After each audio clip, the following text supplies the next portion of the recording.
Your college basketball weekend is here. Rise and fire. Count it. Instant classic. The slipper still fits. When they need baskets, they go to them. 2 to tie, a 3 will win it. From Cinderella runs to covering at the buzzer, we've got your winning playbook covered. This is BetMGM U with Chris Mack, RJ Choppy, and John Martin on the BetMGM Network. And welcome in, friends, to BetMGM U, live coast to coast on the BetQL Network, always available in podcast form wherever you get your podcasts, including inside that beautiful free Odyssey app.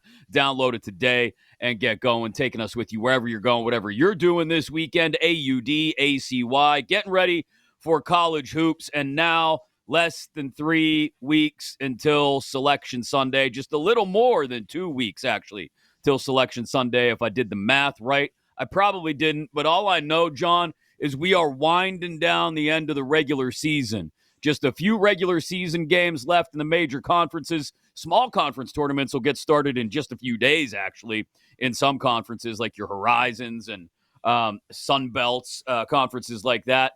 But the big boys have a few more conference games left, and then we'll set off into the conference tournaments, and then the big dance. Here to talk about all of it, RJ Choppy is off this week. I'm Chris Mack alongside John Martin. Thanks for joining us here on BetMGMU. We'll get you our best bets by the end of the show. We'll talk about some of the biggest games of the weekend that are on tap. Talk about different teams, where they're sitting, whether it be on a seed line right now, on a bubble, where they may or may not go based on this weekend's work. All on the way. Let's start with what was easily the biggest moment of the week and maybe the biggest moment of the season, at least in the Big Ten, if not all of college basketball. You have a game that's essentially Wednesday night to set up, John, a possible Big Ten conference regular season title. You have the Michigan State Spartans visiting the Terrapins in College Park, Maryland. Comes down to the buzzer. You get Holloway with the 60-foot buzzer beater to win it 58-55. So number 8 Michigan State stays hot. I don't know about you, love Maryland just based on the body of work and the way they've played, especially for the last month or so. This is rapidly, though, pushing Michigan State up and up and up the seed lines to where a lot of folks have them sitting on the 2 line now. Yeah, I mean, undeniable, man, what they've done. I mean, look at their last 4 games, winning at Illinois, after being down, double digits in that game, beating Purdue, in pretty convincing fashion, obviously winning at Michigan, in a rivalry game against a good Michigan team, and doing that in convincing fashion.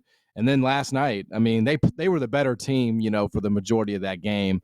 Maryland made a push late and got a chance to tie it there at 55. But, yeah, man, I mean, I think if, you look at all the numbers, whichever metric you want to use, Michigan State has been one of the best 10 teams in the country, for a while, especially since conference play started. I don't think the Big Ten is good. I don't think the Big Ten is a league that is going to have multiple Elite 8 teams or anything like that. But, listen, this is a great coaching job by Tom Izzo because, when I watch Michigan State, I don't know how you come down on them, but I'm just underwhelmed by them mostly, like in terms of talent, right? Like, they don't – Jace Richardson is getting more minutes and he's playing better basketball, but, it's not like they have just this – they don't have an NBA guy. They don't have a, Cooper Flagg. They don't have a Janai. They just don't have that. They just have sort of the sum of their parts. And they play great team basketball. They generally are, not going to turn the ball over. They had a little bit of struggles with that against Maryland, but they're generally not going to turn the ball over, and they defend.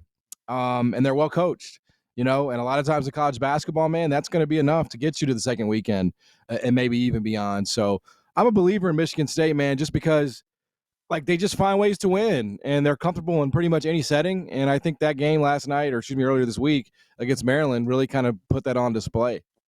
Yeah, I do think even if you like Michigan State to go deep into the tournament, you're paying the Izzo tax at this point now, because that's what it's become, is every year we get to March, and a lot of us, I'm guilty of it as well, look at it and go, okay, well, Izzo's probably going to play this team 2 or 3 seeds deeper into the tournament than they really ought to be. Now, usually he does that, in all honesty, with like an 8 or a 9 seed, right? He'll take an average Michigan State team, sneak them into the tournament on the 9 line, upset, if you want to call it an upset, an 8 in the first round, give a good scare into a 1 maybe in the second round, if not pull off a major up. I mean, we've seen him do all this over the years.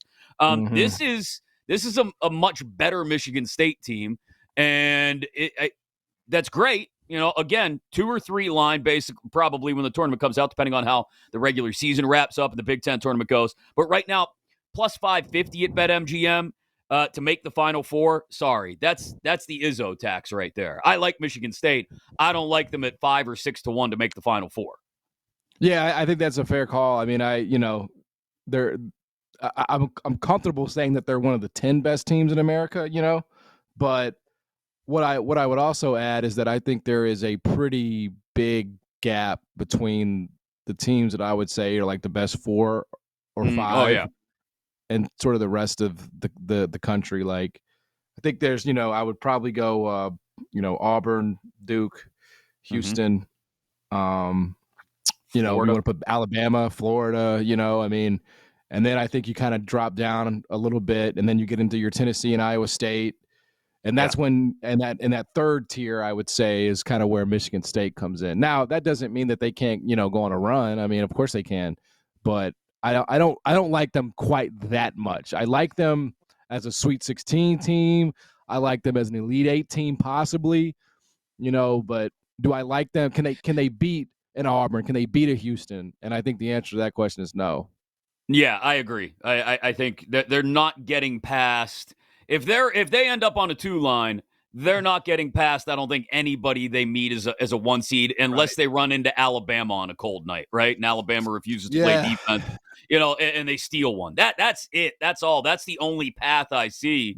And now, again, none of this is to take anything away from Michigan State being probably the best team in the Big Ten right now. But I think that goes back to your original point, which is the Big Ten could have 10 teams this year, and that's entirely likely. And it's still not all that special. It's a bunch of second rounders and Sweet 16s. Yeah, I don't really believe any team from the Big Ten other than Michigan State. Like, Michigan has shown you what they're capable of doing in terms of folding up. Wisconsin, sorry, just not a buyer in Wisconsin, man. I liked them until they blew that game last weekend against Oregon. That was just because they had been hot as of late. They were shooting well, and then Oregon. I don't know how you lay down against Oregon like that in the second half. I think that's just a team that's been playing like way over its head, and it's going to catch up with them. So I don't really believe them either. And then the rest of the Big Ten. Like, I'll say this: the one Big Ten team that I do like that nobody else probably will is UCLA. Okay. I've bet them a lot this year. I bet them against Ohio State last weekend. Shout out to Sky Clark. What a legend. Hits a big 3 and then cans 2 free throws. He's a -7 hero. Okay. UCLA -7 hero. I actually got to know him a little bit during COVID. He was at AAU, and he played an event in Memphis, and I met his dad, who unfortunately is going through a lot of health problems. Great family, great kid. But UCLA, man, UCLA is interesting to me because they're a little bit like West Coast Michigan State. You look at them, you look up and down the roster, like, not a lot of talent here necessarily, but you get Eric Daly Jr. going from 3. Obviously, Mara is really getting better game by game, and then I love the way Sky Clark just kind of operates the offense. They feel very similar to me to Michigan State. So when my bracket does come out, I will probably have UCLA winning a couple games. Yeah, I like that. West Coast Michigan State. That's a really good way to look at them, I think. But the rest of the Big Ten is just so wildly inconsistent. I don't know how anybody can have any level of confidence in any team, really, from any one night to the next, again, other than Michigan State. And again, we're saying they're the best of the Big Ten, but I don't know what that amounts to. To go back to what you mentioned earlier, John, with the tiers that we were talking about, I'd put Auburn and Duke, I think, on the 1 tier, and then a very close second tier would be Bama, Florida, Houston probably, and then I get down to tier 3, like you said, with Michigan State, Tennessee, Iowa State, because they had an ugly loss earlier this week. St. John's, we probably got to put in there too, just with what they've done. Well, that's who I was going to bring up next, actually. St. John's, they've clinched the Big East regular season title. It wasn't the prettiest win at Butler the other night, but they get the job done. They win by 6, cover a 5.5. Nice work, boys.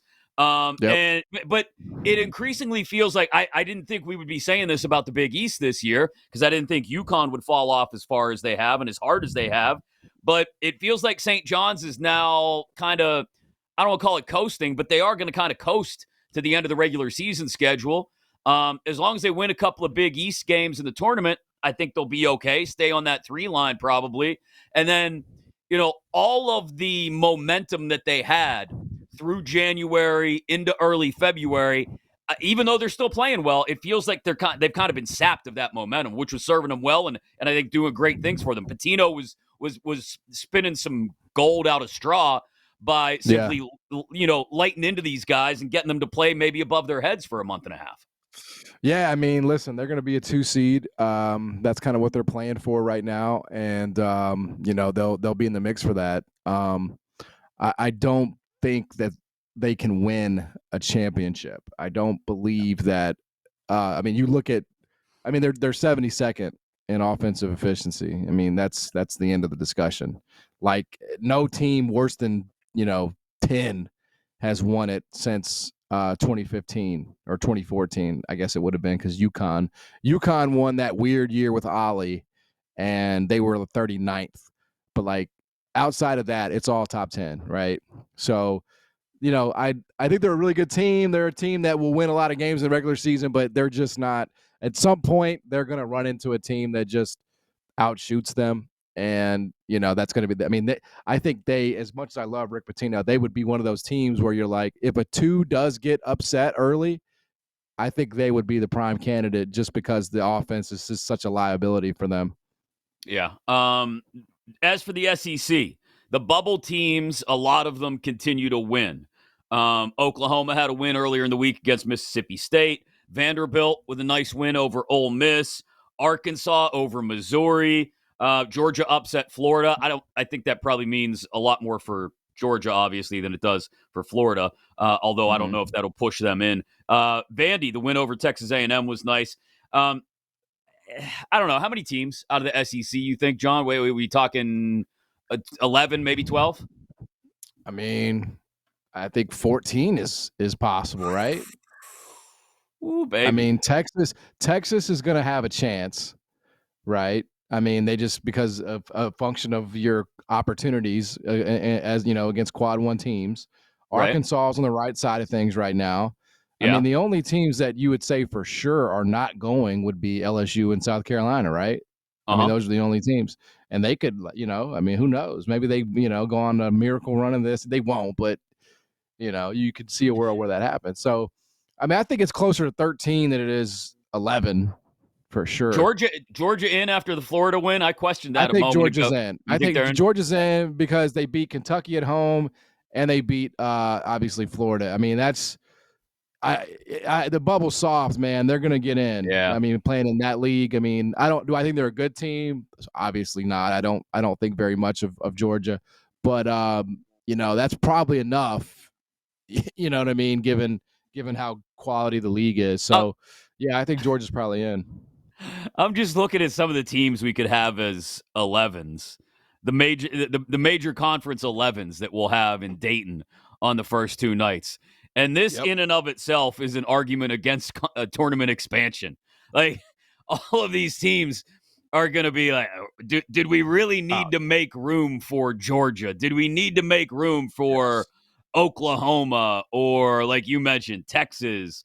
And, it might just be another SEC tournament part 2 in Dayton on the first 2 nights. All these, like you said, teams from the soft side of the bubble getting through based off of strength of schedule in the SEC, playing as 11s, half of them getting bounced, And if they don't get bounced in Dayton, then they get bounced on Thursday or Friday. That'll be the interesting part. We talk about the SEC, how many teams are left after the first weekend. We know we'll have 5 or 6 at least, I would think.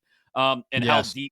how deep that second tier of SEC teams, Kentucky, Tennessee, Missouri, can actually go in this thing. He is John Martin. I'm Chris Mack. This is BetMGMU. We got some specific games we want to touch on in just a moment. Best bets before we wrap up as well here live coast to coast on the BetMGM network. You've been listening to BetMGMU on the BetMGM network. If you missed any of the show, listen back anytime on the Odyssey app. Download the BetMGM app today. Please gamble responsibly.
Get ready to experience the ultimate fusion of wagering and entertainment. This is the BetMGM Network. Kicking off your morning with the Daily Tip with Michael Jenkins and Chelsea Messenger. Over. It's a very simple way to look at it. It's the best way to look at it. Followed by the newly branded Bet Sweats with Joe O and Sammy P. When I stop talking, that's when you jump in usually. He said, ring that bell! He said, ring that bell!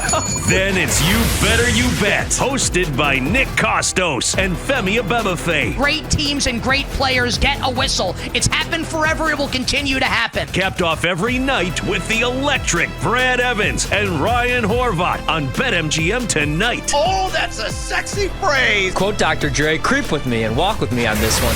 Welcome to a new era of wagertainment. This is the BetMGM Network. Please gamble responsibly.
Get ready to experience the ultimate fusion of wagering and entertainment. This is the BetMGM Network. Kicking off your morning with the Daily Tip with Michael Jenkins and Chelsea Messenger. Over. It's a very simple way to look at it. It's the best way to look at it. Followed by the newly branded Bet Sweats with Joe O and Sammy P. When I stop talking, that's when you jump in usually. He said, ring that bell! He said, ring that bell!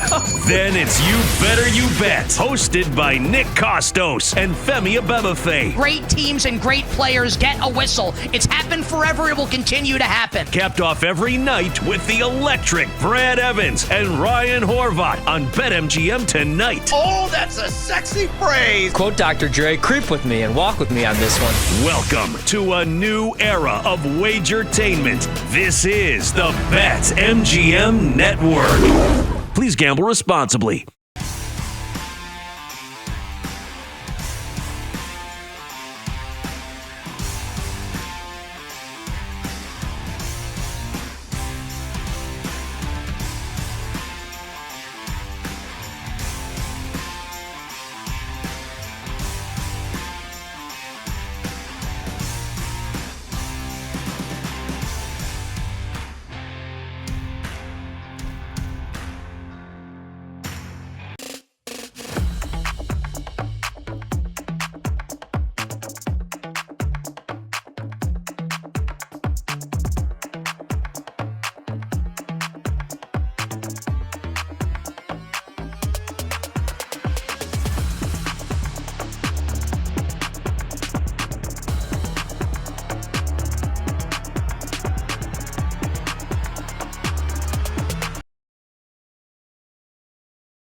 Let's get back to BetMGM-U on the BetMGM Network. Live coast to coast on the BetMGM Network. It is BetMGM-U alongside John Martin. I'm Chris Mack. We are with you every single week, getting you ready for that weekend's college action. RJ Choppy off this week. We'll get him back next week in the fold. We'll, I don't know. We'll make fun of them for something Tennessee did. They may just get blown out by Alabama this weekend. May give up 200 to them. That doesn't seem like something Tennessee would do, does it? I don't know. We'll get into it in a second. Plus, Arizona at Iowa State. Cyclones try to bounce back from a loss earlier in the week. Several individual games you want to take a look at here. Before we get you our best bets to wrap up the show, just got done talking about different teams on the bubble, how many from each conference. But let's dial into these individual games here, John, and let's start with Saturday, 1 Eastern, 12 Central. Number one team in the country, Auburn Tigers, at Lexington, Kentucky, against the Wildcats. Ken Pom projects this as a 5-point spread. I got to think it gets a little wider than that based on the recency bias of what we saw from Auburn on Wednesday night, and people will jump on that. Lamont Butler and Jackson Robinson are back healthy after missing a combined 7 games between the two of them. Auburn's won 5 in a row, though, since their only SEC loss of the season. They're 7-0 straight up on the road in conference play. And Janai Broome has taken over as the favorite for the Wooden Award this week as well. After Wednesday night's performance, he moves to minus 300, and Cooper Flagg falls back to plus 240. So that market is wide open. And I think depending on the spread in this one, I don't know. Again, the projection of 5 by Ken Pom here doesn't feel like enough to me. I think we're probably looking at more like 6.5 or 7. I don't know what your thoughts are. Yeah, I tend to agree with you. I tend to agree that it probably gets out a little further than 5, just because, I mean, the reality is this is a Auburn team that is just destroying everybody. And Arkansas won at Rupp this year. Bama won at Rupp this year.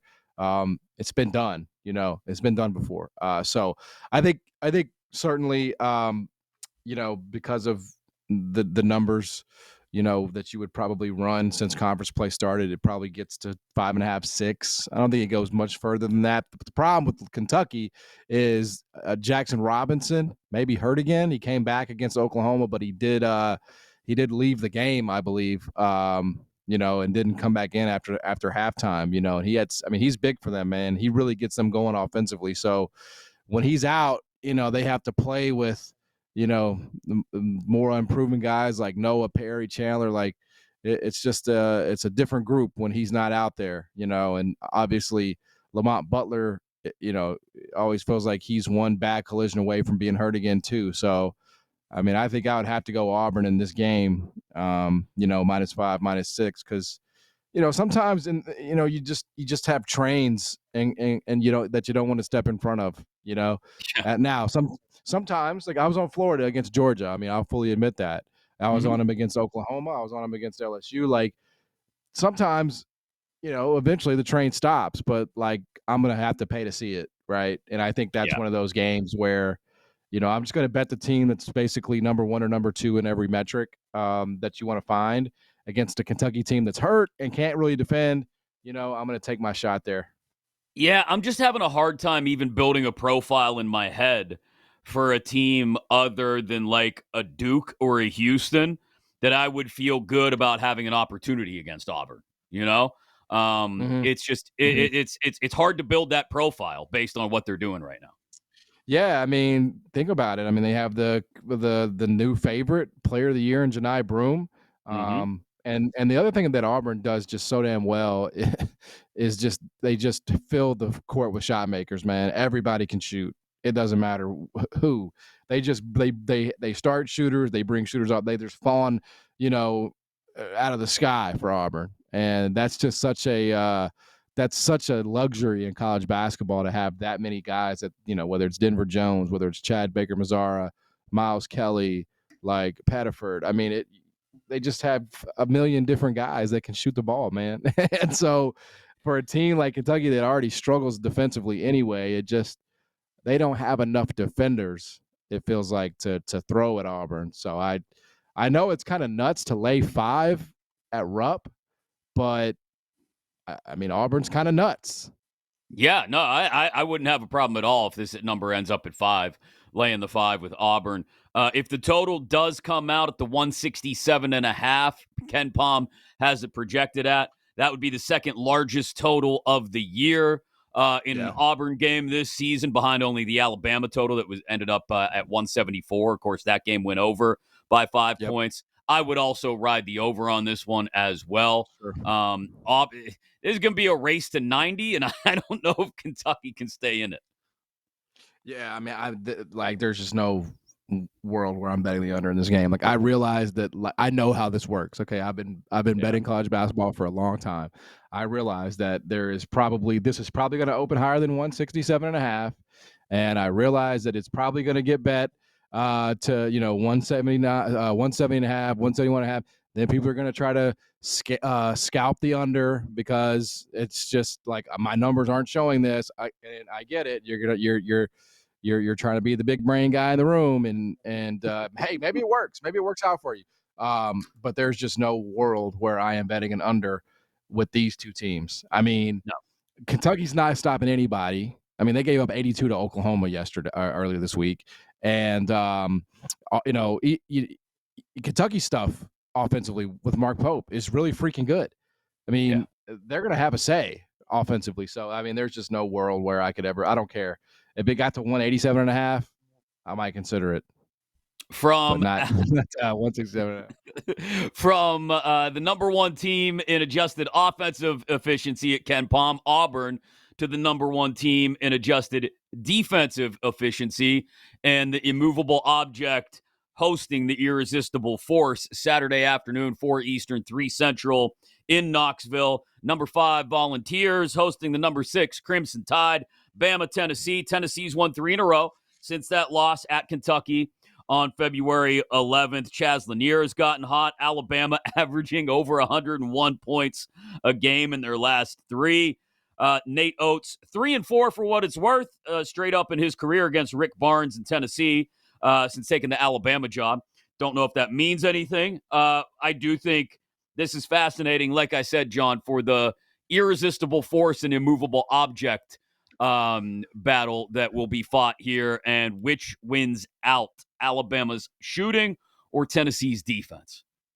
Yeah, I once again, I have not been able to get on the right side of a Tennessee game all season long, except I think that's once. Choppy's fault, man. And for him to be out this week is not fair. I'll just say it. Yeah. I'll throw him under the bus while he's not here. I don't care. Yeah, I like it. But I mean, I like Alabama in this one. I like getting the points. I mean, it's very difficult. I mean, they run, such a ridiculous, overpowered offense that you can't really hold them down. I mean, you can get some stops, but they could just create so many possessions, man. And it's chaotic. It's hectic. It's not like, all right, let's bring the ball up and, we're going to reverse the ball a couple of times and our offense is so good. I mean, it's like 7 seconds or less type stuff with D'Antoni, Yeah. I mean, that's what it is. And so, you don't see offenses like that in college basketball, man. You just don't. And so I've been betting Alabama quite a bit too. I bet them second half against Kentucky. I bet them against Mississippi State full game. I bet them pretty much the majority of conference season. And if you're giving me 6 with them, I'm going to take it. And adjusted tempo has them averaging more than 11 possessions more per 40 minutes than Tennessee. Two highly opposite ends of the spectrum. I get it. Tennessee's adjusted tempo is like 340th in the country. Alabama's number 1, obviously. But that'll be the battle here is can Tennessee slow down Alabama in the half court at all? And how much do the Tide try to push it in transition so as to not even have to take the chance that the Vols will slow them down in the half court? But to your point, if Alabama can create that chaos offensively and get out and run, then I don't know. I don't like laying 5 even at home with the Vols in this one. Yeah, because I think I'd here's tell the you on problem. Bama. here's the problem. I mean, you got to make shots, you know? Mhm. I mean, to dictate tempo, you've got to be able to, make the shot, set up your defense.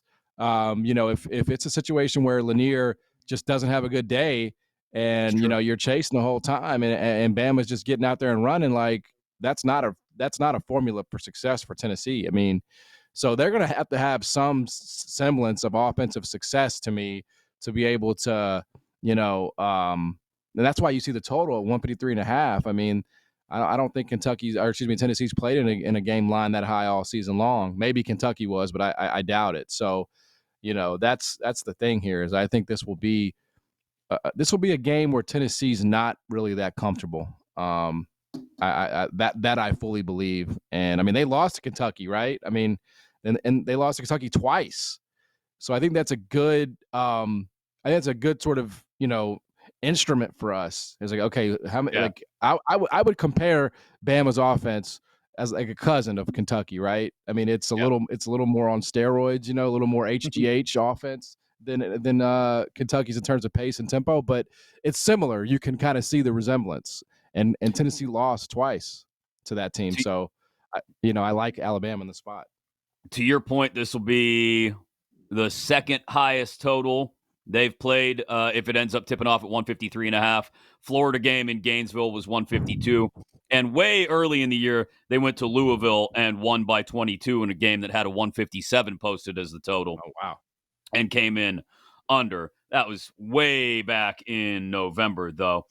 Arizona on the road at Iowa State in the Big 12, 9 Eastern, 6 Pacific. Iowa State fresh off the upset against unranked Oklahoma State. That's a game that shouldn't have ever been as close as it was. And then, unfortunately, for Iowa State, and they were down double digits at times early in the second half in that game. The Cyclones, they are a perfect 15-1 at home this season, but 5-5 in true road games. That's been their problems going on the road. Arizona also coming off the upset loss on Saturday at the hands of BYU. Arizona won 86-75 in OT when they met a month ago, January 27th. Ken Palm has a projection at this as the Cyclones by 4, and the total right around 152.5, John. Yeah, I mean, obviously Iowa State is just kind of marred right now by injury. That's the problem. Curtis Jones and Keshawn Gilbert. You've got a laundry list there of injury. If they do return, I really don't think this is going to be 4. I think this is going to be maybe double that. Just because Iowa State's coming off that loss to Oklahoma State, right? So there's going to be like a bounce back tax you got to pay. It's just the way this stuff works. But I mean, this is one where I really can't weigh in fully until I know the status of those two guys. I mean, obviously they're struggling. They've lost both games without both those guys. They're just not really surviving without them. So if they're not in, I would have to be on Arizona. But I do think there's a pretty decent chance that you see them both in this game. I do think you have to start to worry about Arizona. If you're a Wildcats fan, I mean, the last impressive win they had was 7 games ago, whenever they hosted Texas Tech. And they beat them by 9. But that was at the tail end of that stretch where they had beaten Iowa State. They had gone on the road and won at Provo by 11. And since then, it's just been too much up and down, and the ups have not been against any quality opponents. The loss to Houston was a close one. I'll grant them that, but that's at home. You can't lose at Baylor if you're going to be a legit contender. And the Utah game is Utah. So that's nice that you win by 17 against Utah. I don't know if that's any kind of indication of what kind of team this really is in Arizona, who increasingly feels like, I don't know, what would we call them now? Maybe if they, probably 5. I know some people have them as a 4. A low 4. They're in that mix. Yeah, low 4, high 5, who probably gets bounced. I wouldn't be the least bit surprised to see him get bounced on the first weekend. Yeah, I mean, I just think they're bless me. I just think I thank you. I just think they're going to be high variance, right? That's the Caleb Love experience. Caleb Love, spearheaded a run to the national championship game with his team as an 8 seed, a few years ago. But we also know that he can shoot you out of games, and so you're just kind of riding the variance roller coaster, but that's a hard team to bet on, right? It's a hard team to bet on because that's the kind of team that they are. I think you look at their metrics. I mean, they're top 20 in offensive efficiency, they're top 20 in defensive efficiency. Like, they have to me, the guards, especially defensively, to make a run. But if you get one of those 1 to 14 nights from Caleb Love, I mean, you're just toast. You're dead in the water. So no, I mean, I don't have anything on them for a future. I don't have any bets on them or anything. But again, yeah, they're just going to be nosebleed variance. Could be a Final Four team, could be upset in the first round. Let's talk about some of those 4s, 5s, maybe even projected 6s, and how deep we think they can go. And are they more like Arizona, teams we could see getting bounced on the first weekend? We'll do that next. Plus, something that only Darren Ravel could love. I don't know who's paying money for this stuff. And our best bets before we wrap up. Alongside John Martin, I'm Chris Mack. This is BetMGM-U. You've been listening to BetMGM-U on the BetMGM Network. If you missed any of the show, listen back anytime on the Odyssey app. Download the BetMGM app today. Please gamble responsibly.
Get ready to experience the ultimate fusion of wagering and entertainment. This is the BetMGM Network. Kicking off your morning with the Daily Tip with Michael Jenkins and Chelsea Messenger. Over. It's a very simple way to look at it. It's the best way to look at it. Followed by the newly branded Bet Sweats with Joe O and Sammy P. When I stop talking, that's when you jump in usually. He said, ring that bell! He said, ring that bell! Then it's You Better You Bet, hosted by Nick Costos and Femi Abebefe. Great teams and great players get a whistle. It's happened forever. It will continue to happen. Capped off every night with the electric Brad Evans and Ryan Horvat on BetMGM tonight. Oh, that's a sexy phrase. Quote Dr. Dre, creep with me and walk with me on this one.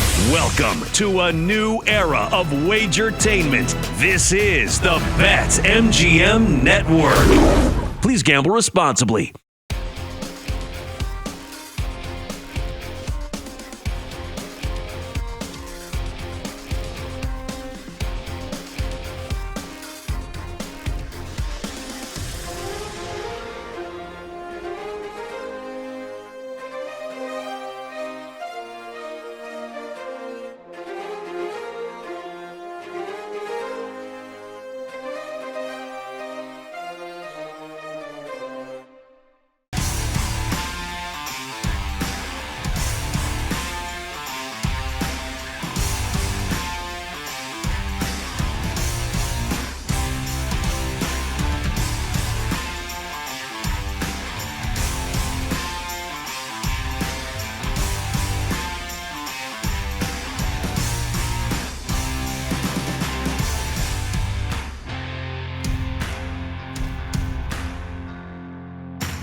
Get ready to experience the ultimate fusion of wagering and entertainment. This is the BetMGM Network. Kicking off your morning with the Daily Tip with Michael Jenkins and Chelsea Messenger. Over. It's a very simple way to look at it. It's the best way to look at it. Followed by the newly branded Bet Sweats with Joe O and Sammy P. When I stop talking, that's when you jump in usually. He said, ring that bell! He said, ring that bell!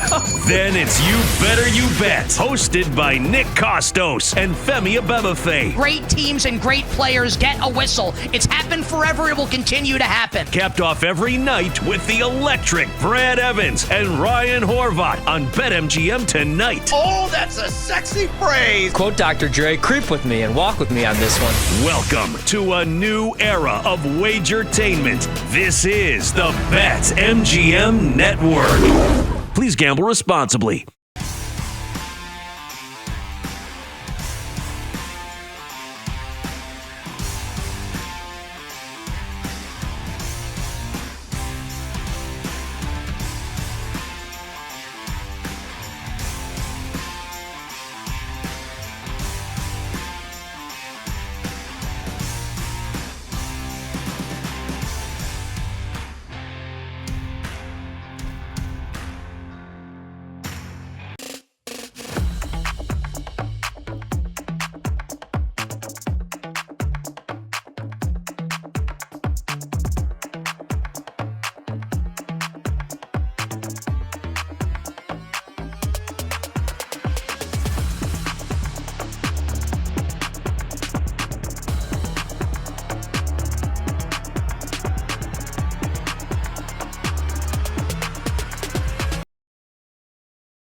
Let's get back to BetMGM on the BetMGM Network.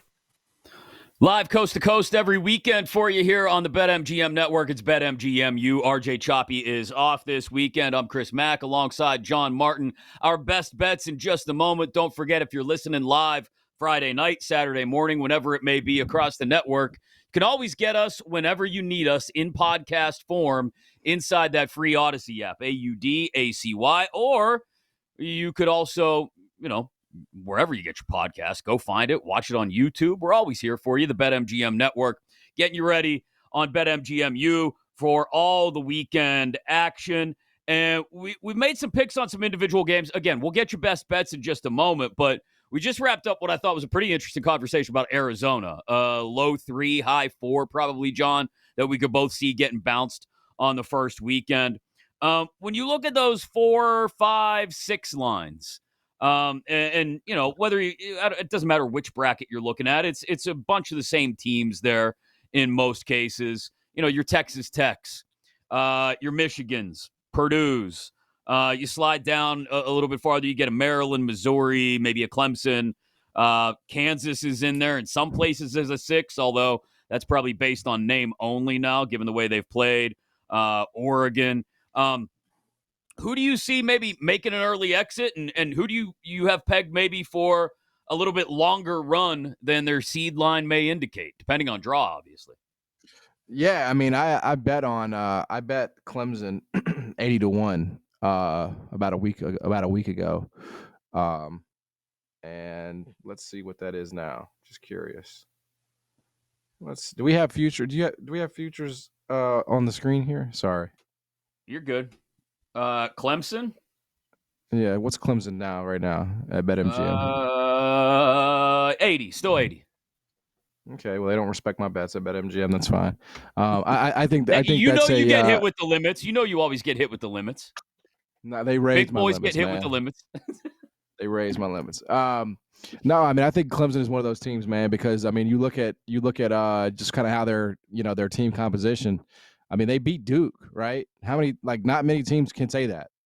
So that's first and foremost. Secondly, guard play, great. Interior play, great. The only question mark really to me is do I think Brad Brownell is a great coach? Not really. Is that fair? It's a tough job, Clemson basketball, nobody really has crushed it there, right? So yeah, I think Clemson is that team. I think Clemson is one of the teams that I like. I know the question was about getting quote unquote upset, but I think that they're a team that's gonna find a way to make it on a deep run. In terms of the upsets, I would definitely go Michigan, Purdue, anybody from the Big Ten, Maryland, Marquette. I avoid betting those teams as much as I can. Purdue's very limited. They have 2 players. That's it. Michigan, very inconsistent. Maryland, we saw just offensively challenged, and then Marquette, just everybody on the Marquette roster is 6'5". They need more size. They need more. They're just not very dynamic. So, yeah, those are the teams that I would actively be looking to fade in the tournament on the 4-5 line. Yeah, I look at those 4-5s. I think, look, most of the Big Ten options that you mentioned for an early bounce, I agree with.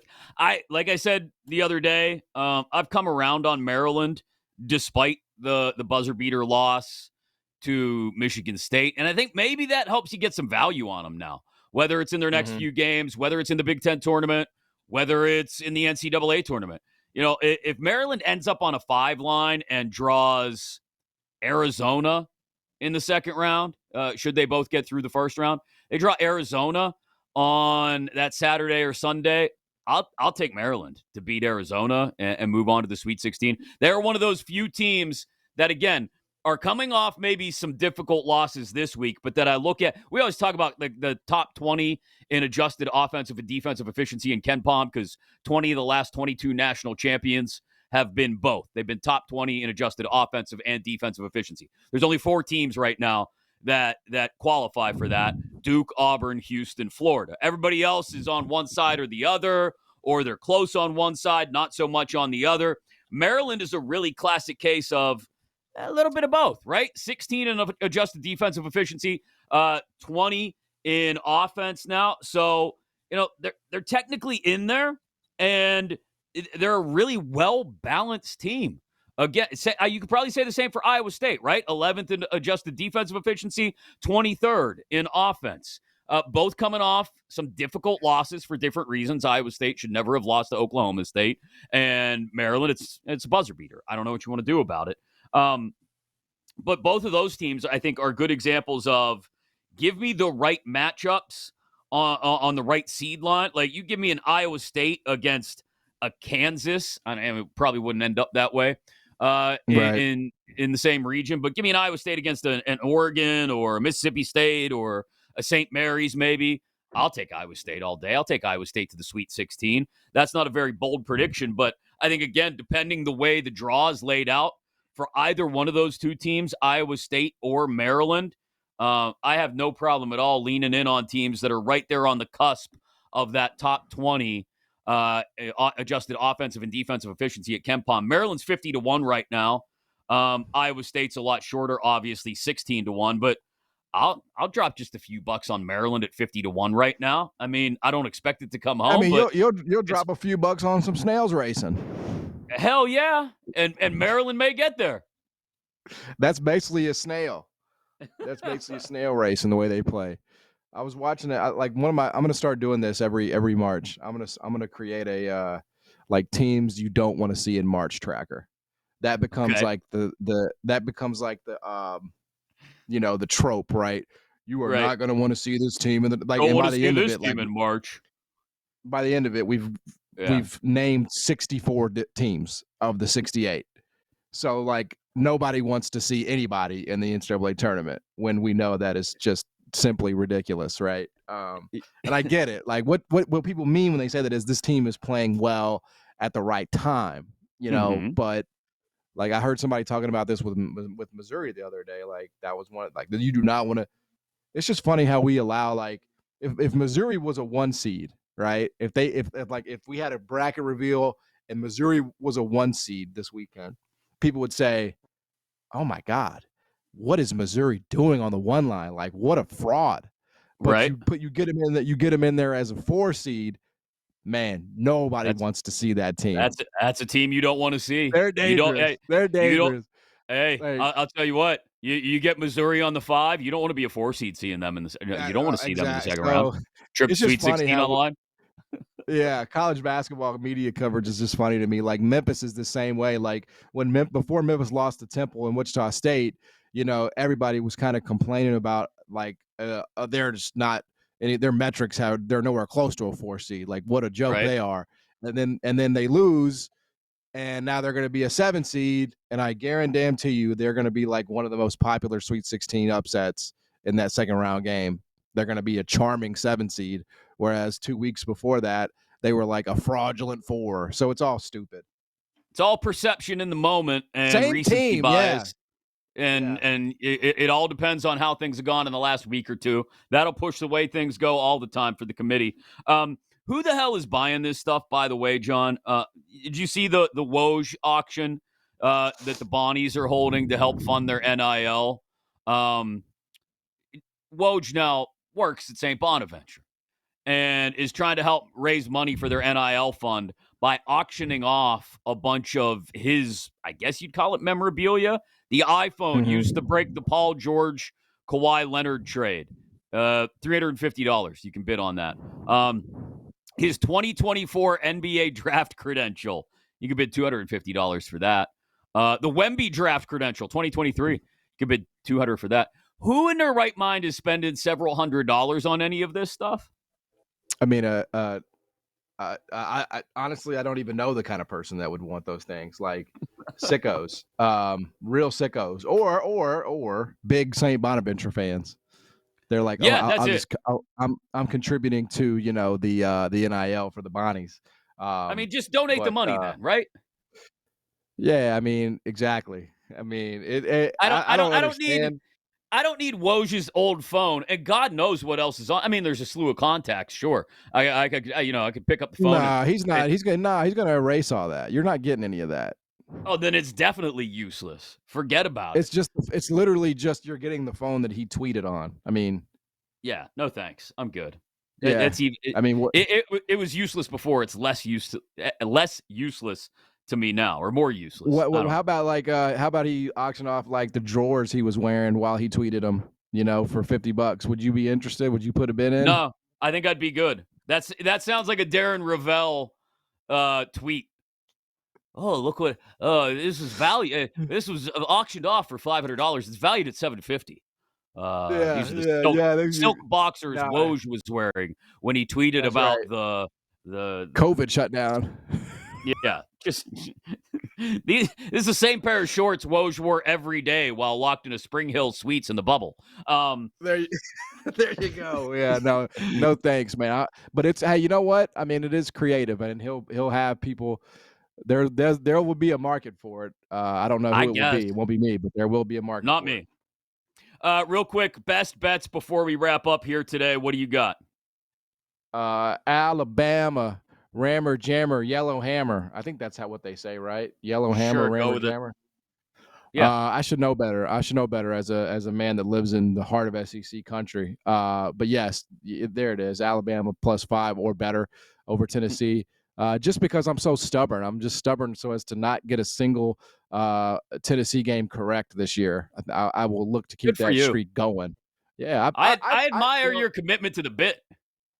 Yeah, the games that I find myself betting the most are Big Ten games. I bet the Big Ten so much. Like, it's kind of funny to look back at my bet history. And I'm like, who am I betting it? And I'm actually very successful in the Big Ten. I just need to bet the Big Ten. That's all I need to do. UCLA. Who's UCLA playing this weekend? Give me them too. Whoever. I don't know. Doesn't matter. Look up the schedule, John. What do I look like? I don't need a schedule. I don't need a schedule. I don't even need a schedule. UCLA ++ whoever. oh, they're at Purdue. Maybe before. Oh my gosh.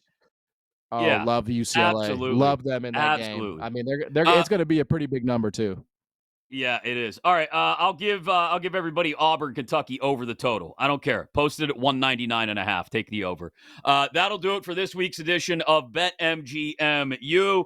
RJ Choppy will rejoin us next week. We'll be that much closer to the conference tournaments and the big dance as well. Thanks for joining us. Thanks, producer Zach Kroll. For Choppy on vacation or doing whatever he's doing. For John Martin, I'm Chris Mack. This is BetMGMU. You've been listening to BetMGM on the BetMGM network. If you missed any of the show, listen back anytime on the Odyssey app. Download the BetMGM app today. Please gamble responsibly.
Get ready to experience the ultimate fusion of wagering and entertainment. This is the BetMGM Network. Kicking off your morning with the Daily Tip with Michael Jenkins and Chelsea Messenger. Over. It's a very simple way to look at it. It's the best way to look at it. Followed by the newly branded Bet Sweats with Joe O and Sammy P. When I stop talking, that's when you jump in usually. He said, ring that bell! He said, ring that bell! Then it's You Better You Bet, hosted by Nick Costos and Femi Abebefe. Great teams and great players get a whistle. It's happened forever. It will continue to happen. Capped off every night with the electric Brad Evans and Ryan Horvat on BetMGM tonight. Oh, that's a sexy phrase. Quote Dr. Dre, creep with me and walk with me on this one. Welcome to a new era of wagertainment. This is the BetMGM Network. Please gamble responsibly.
Get ready to experience the ultimate fusion of wagering and entertainment. This is the BetMGM Network. Kicking off your morning with the Daily Tip with Michael Jenkins and Chelsea Messenger. Over. It's a very simple way to look at it. It's the best way to look at it. Followed by the newly branded Bet Sweats with Joe O and Sammy P. When I stop talking, that's when you jump in usually. He said, ring that bell! He said, ring that bell! Then it's You Better You Bet, hosted by Nick Costos and Femi Abebefe. Great teams and great players get a whistle. It's happened forever. It will continue to happen. Capped off every night with the electric Brad Evans and Ryan Horvat on BetMGM tonight. Oh, that's a sexy phrase. Quote Dr. Dre, creep with me and walk with me on this one.